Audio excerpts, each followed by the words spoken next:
মন্দিরের সব কিছুই মেয়েদের নামে হয়, যেমন অঞ্জলি, আরতি, পূজা অর্চনা, বন্দনা, সাধনা, জ্যোতি, সন্ধ্যা।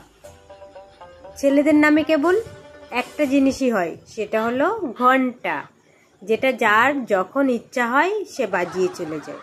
আর কেনই বা বাজাবে না বলো তো? এই দেখো, আমরা মেয়েরা সারা দিন ধরে এত খাটনি, এত পরিশ্রম করব, তারপরে দিন শেষে আমাদের শুনতে হবে যে সারাদিন বাড়িতে করোটা কি?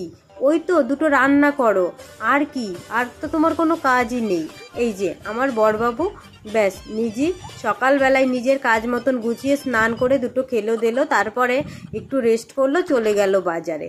আর আমাকে বলবে তুমি সারাদিন করো কি? এই দেখো আমি সারাদিন কি করি, বুঝতে পারছো? তো এইভাবে সারাদিন কাজ করার পরেও যখন আমাদের শুনতে হয় করোটা কি, তো সেই জন্যই ওদেরকে আমরা ওই যে করোটা কি যখনই বলে না তখন ঘন্টার মতন বাজিয়ে দিই। আসলে আমরা সমস্ত মেয়েরা সমস্ত কাজেই লাগবো, আর ছেলেরা ওই একটা কাজই করবে আর আমাদের বলবে যে তোমরা করোটাকে। আসলে নিজেরা তো সারাদিন একটা থেকে দুটো কাজই করে, সেজন্য আমাদেরও ভাবে আমরা বাড়ি বসেই থাকি। তো দেখো, বাড়ির রান্না খাওয়া বাদেও যে আমাদের গৃহিণীদের আরও কত কত কাজ থাকে, সেই কাজগুলো তো আমরা সারাদিন করেও মানে শেষ করতে পারি না। এমনকি রাত্রেও আমাদের করতে হয়, শোয়ার আগে ও কাজ করে তারপরে শুতে যেতে হয়। সকালবেলা থেকে সমস্ত কাজ করে তারপরে ঘরদোর অগোছালো ছিল, সেই ঘরটাকে ভালো করে গোছগাছ করে নিচ্ছি।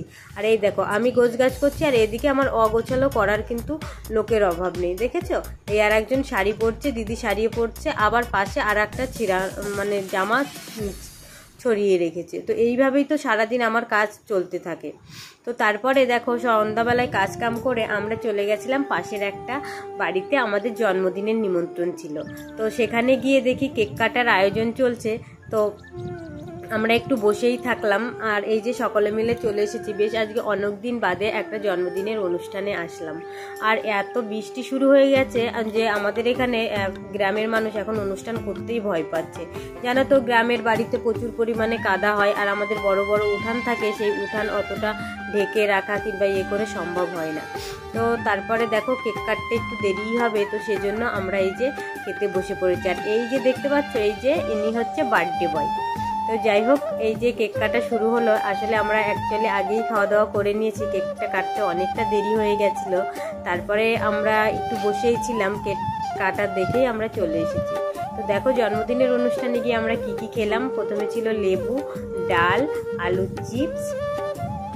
তো আমাদের এখানে এখনো অনুষ্ঠান হলে না আমাদের গ্রামের লোকেই রান্না করে।